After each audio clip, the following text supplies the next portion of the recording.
Garfield was very different when I first started doing him back in 1978. There's been almost this Darwinian evolution of the character in that he had expressive parts that were actually very small to begin with. He had these little tiny beady eyes, and then he had these big rabbit ears. And you notice he didn't smile very much back then. He had these great big fat cheeks. And he looked like, for me, he looked like a sort of a big giant lump of clay. Still had those stripes right here. But he sat on this big base. He didn't move very much. Little tiny tail, little tiny toes, like this. He was just pretty much of a couch potato. Sat around, took pot shots at life, and actually had a call from a Swedish editor, Olli Petrini. He had been translating Peanuts since 1953, and he had a great touch with the comics, and he said, I think you have a very fine cartoon here, and I think it's going to do well someday, but he says, Garfield doesn't smile very much. He's so sour all the time. He said, if you let him smile, then that's good contrast with the rest of his personality. So I gave him a teddy bear, had him smile a little more, and the rest is history.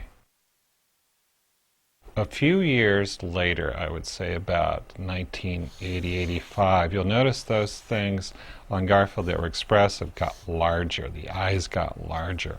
And the ears got smaller because they weren't as expressive.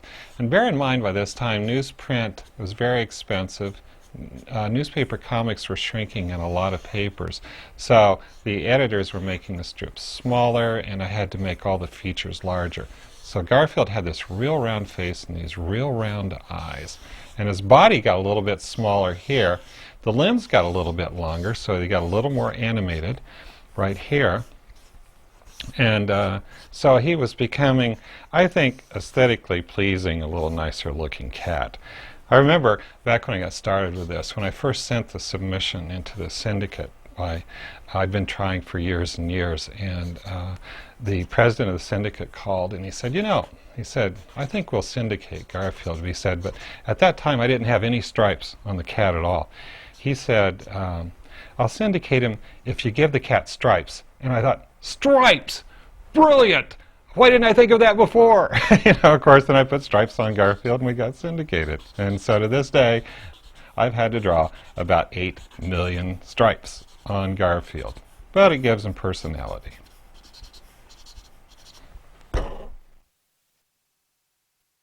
Here's one of Garfield's favorite places to be.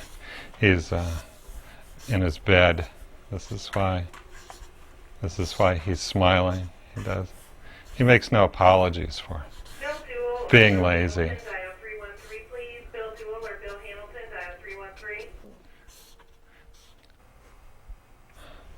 There we go. You were saying that we were talking about the success you had with this venture. Was there any negative effects of becoming so successful?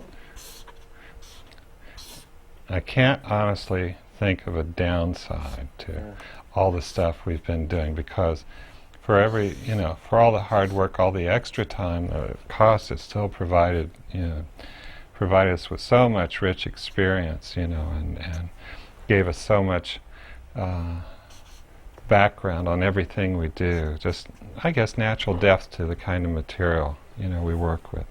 That it's all been worth it. It's been hard work, there's been a few tears, but an awful lot of laughter with all of this. And so that makes it worth the extra effort. In the years before Garfield, when I was playing around with a lot of cartoon ideas, I did this one character I called Norm Gnat, and I thought bugs were funny. Norm was, he's a kind of a Garfield kind of character, and but he was stood out. It was hard to tell exactly what gnats look like. They're so tiny, so I guess anything I made up was going to work just fine. Of course, gnats have little antennae like this, and he had a little body with a, here we go. And we were kind of looking at life through a gnat's eyes here. He really was very funny. He was more or less the observer. Had these kind of funny, skinny legs. I don't know how many legs a gnat really has, but again, it's a comic strip, so it doesn't really matter much. There he goes. And he had friends like Freddie the fruit fly, and fruit flies only live about 2 weeks, so Freddie was always understandably depressed all the time. But there's Norm Gnat. You know, the strip wasn't that popular. I ran it in a local paper, and when I decided to do Garfield, I liked it so well I decided to get rid of the gnat strip. So in the last strip I ran in the paper, I had this great big foot come out of the sky and squash Norm flat. And I guess as a testament to how unpopular the strip was, I think there was only one letter to the editor protesting it. That was after 5 years. So it's best I'm not working for a gnat today.